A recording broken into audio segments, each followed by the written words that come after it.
Namaste students. We have completed chapter 1 and chapter 2.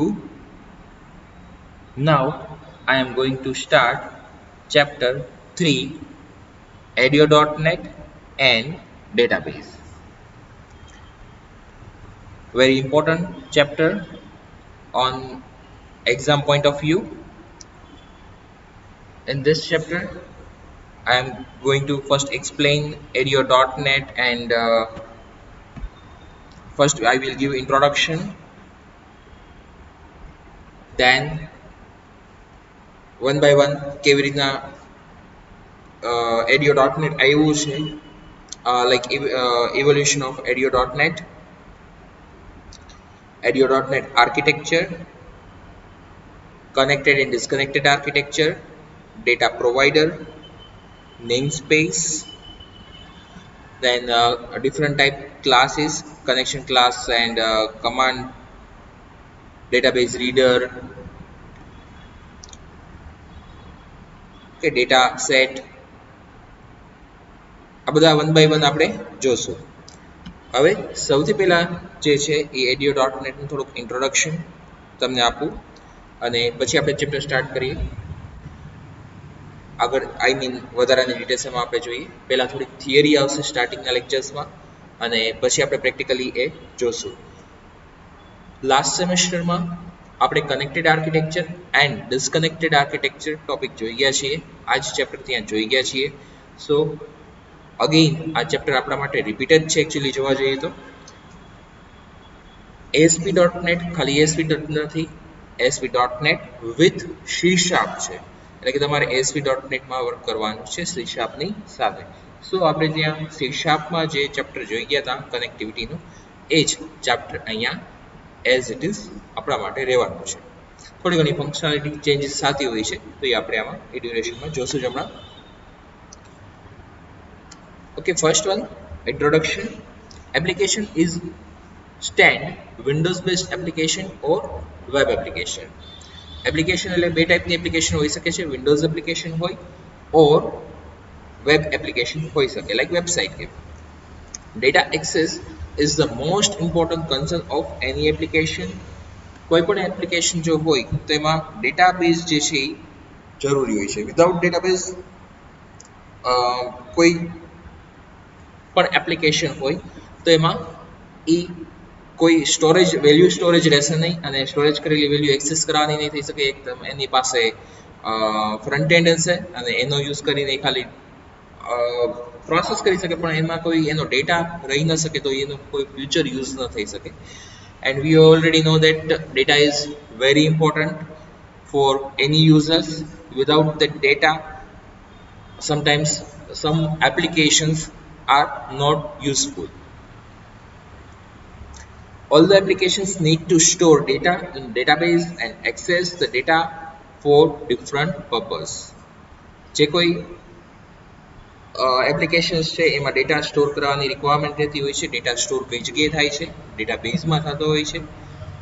થોડાક example આપો ડેટાબેઝના, like Oracle, MySQL, Microsoft Access, SQL સર્વર. Okay, આ બધા આપણે ડેટાબેઝનો યુઝ કરી ગયા છીએ જ્યારે ત્યારે. In ASP.NET, Edio.NET also provides excellent support for reading data from a DBMS. Edio.NET also providing support for reading data from DBMS. Then Edio.NET is a large set of .NET classes that enable us to retrieve and manipulate data and update data source in very many different ways. Edio.NET જે છે એમાં ઘણા બધા classes જે છે use થતા હોય છે કે જે આપણને ડેટા સિલેક્ટ કરવા દે, ઇન્સર્ટ અપડેટ ડિલીટ કરવા દેશે અને આ બધી ફંક્શનાલિટી પ્રોવાઈડ થઈ શકશે. Now Edio.NET advantages. There are some advantages of Edio.NET. First one is connection with any database. Edio.NET provide connection with many database. We can use edu.net to connect database and SQL Server, Oracle, Access, MySQL, and third party any database. Next one advantage of edu.net is connected and disconnected architecture. DAO, ADO, RDO, or ODBC methods have where using only connected architecture method. Actually, we already know that what is the difference between connected architecture and disconnected architecture.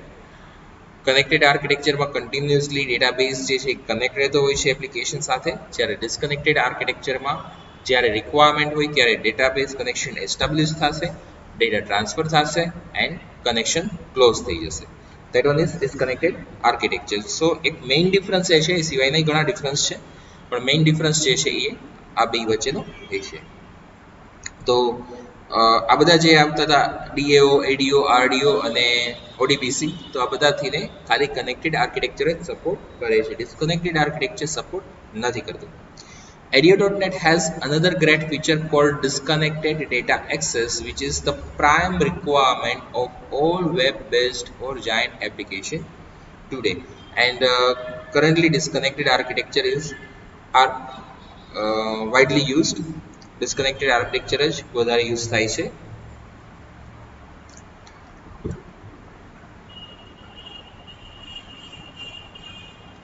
Next one is XML support. Today, XML is used widely to transfer data globally. XML જે છે એનો maximum અત્યારે use થતો ગયો છે. એના ઘણા બધા રીઝન્સ છે, ઘણા બધા એડવાન્ટેજ છે, એટલા માટે XML use વધારે થાય છે. The reason behind this is it has standard data transfer feature for any type of data. કોઈ પણ ટાઈપનો ડેટા હોય તો એ ડેટા ટ્રાન્સફર કરી શકે છે. સ્ટાન્ડર્ડ ફીચર છે કે જે બધામાં સપોર્ટ પણ કરતું હોય. Next one is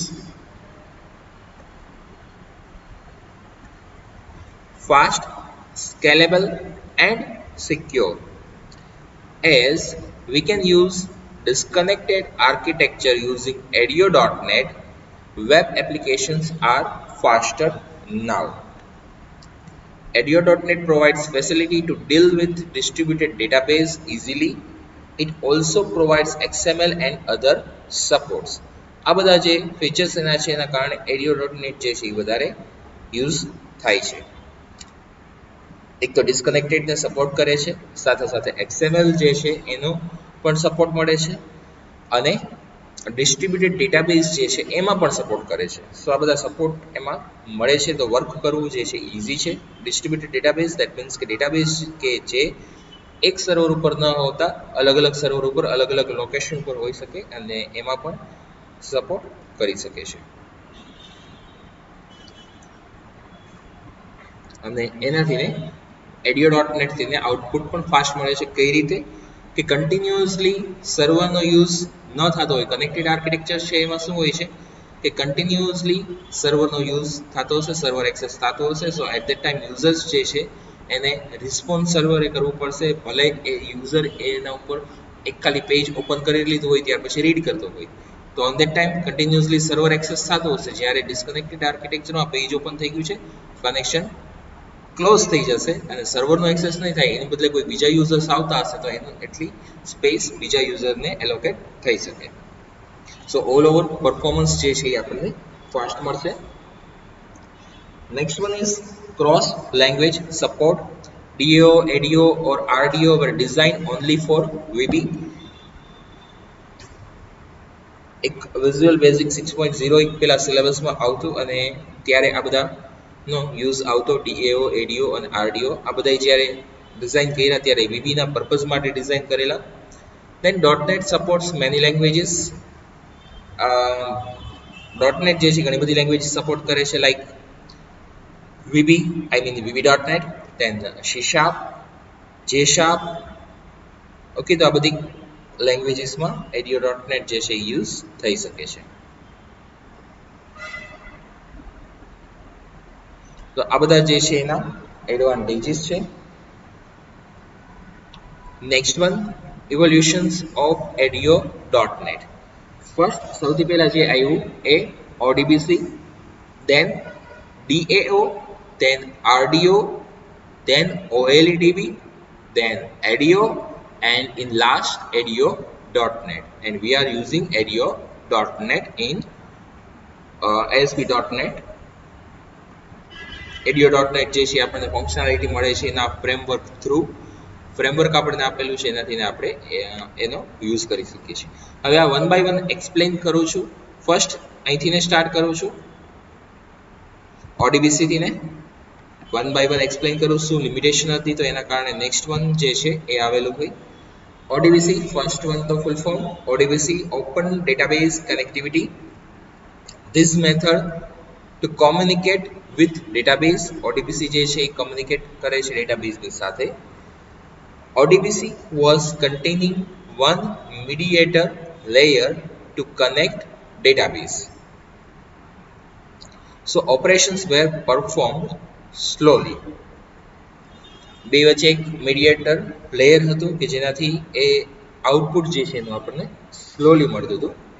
So Microsoft developed DAO, Data Access Object.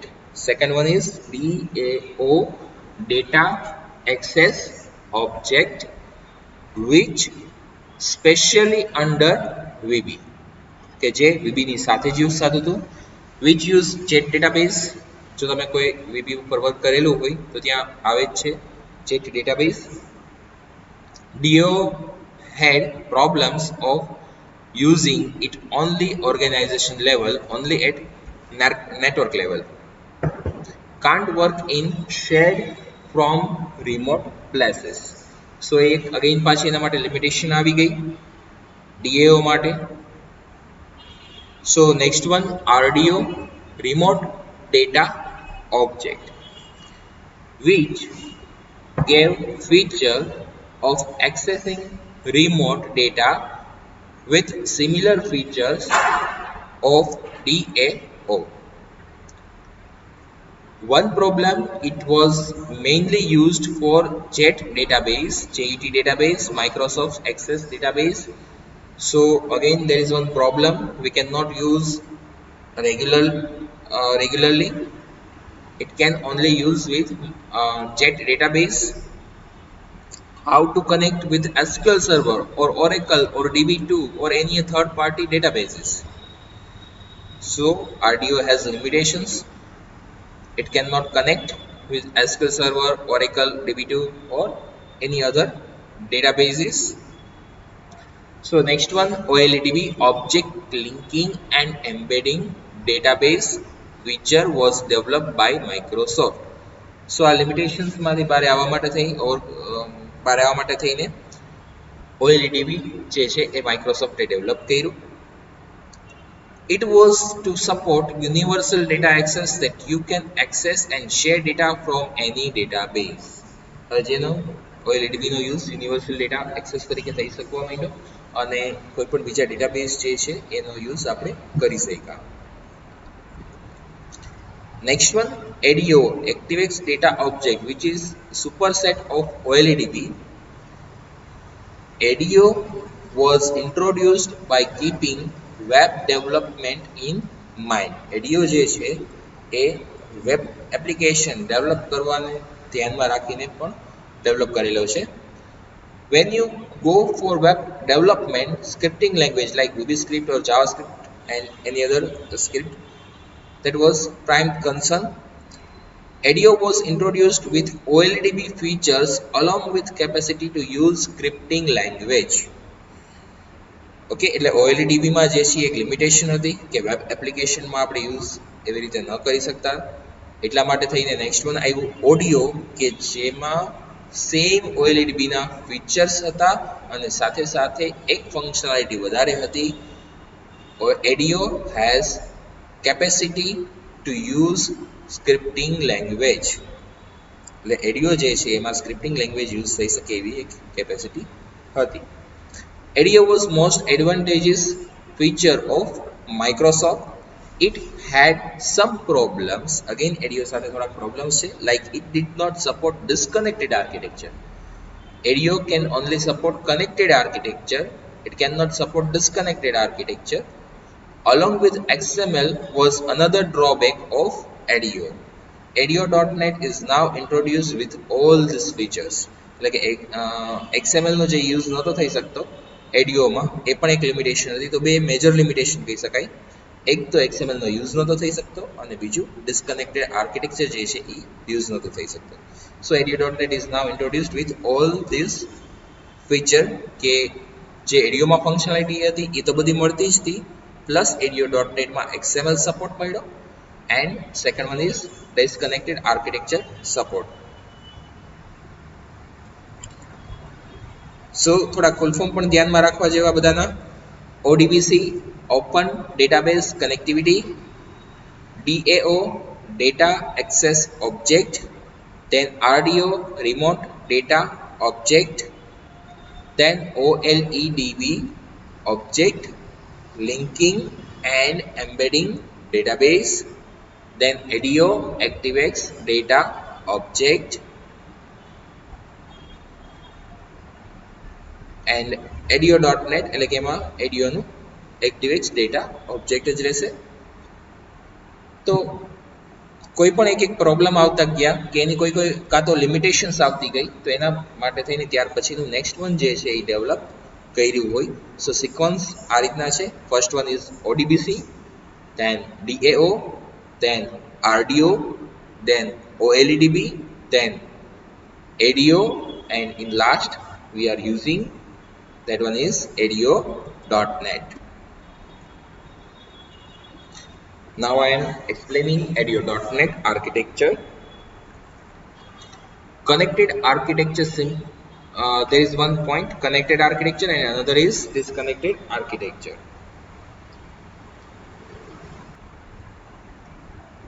Connected architecture simply means you are connected with the database throughout your operations. આ એક સેન્ટેન્સમાં આખો એનો મીનિંગ આવી જાય છે. ફરીથી એકવાર રિપીટ કરું છું.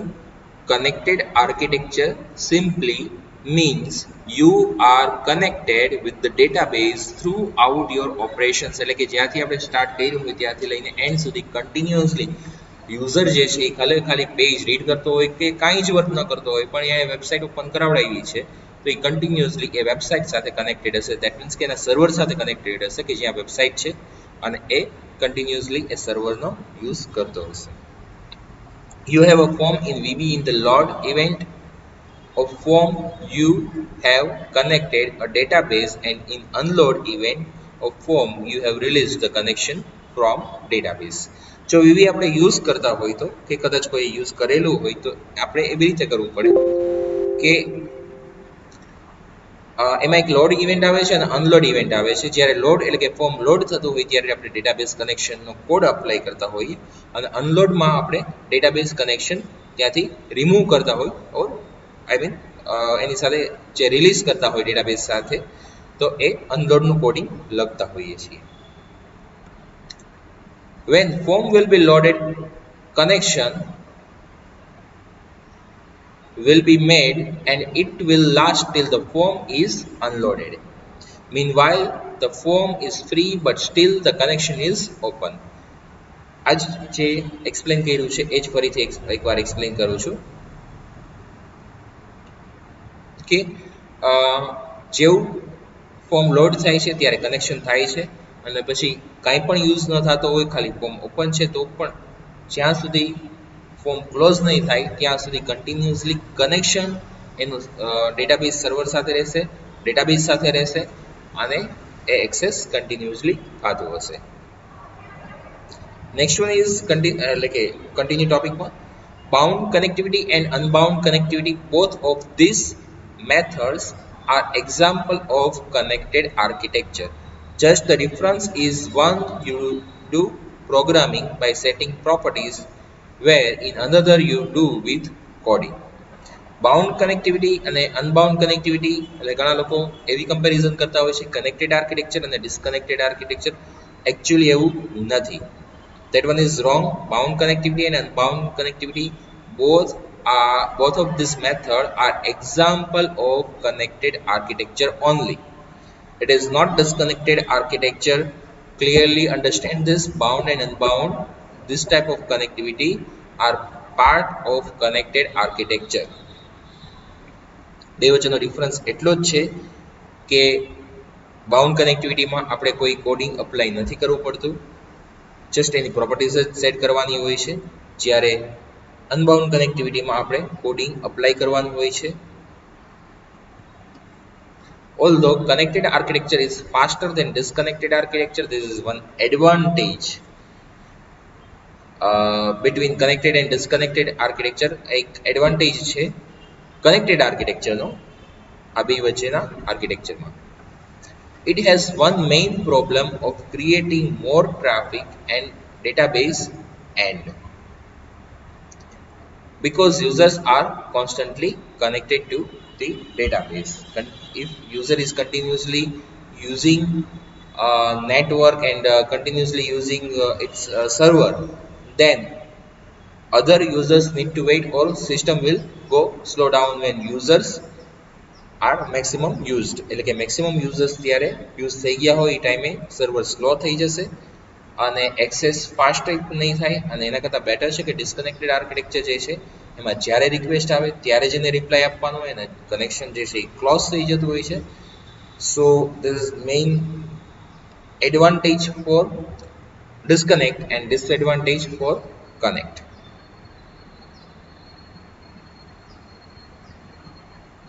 ઓકે, આપણે આ વિડીયોમાં આટલું રાખીએ છીએ. નેક્સ્ટ અહીંથી ને પછી કન્ટિન્યુ કરશું. Okay, thank you.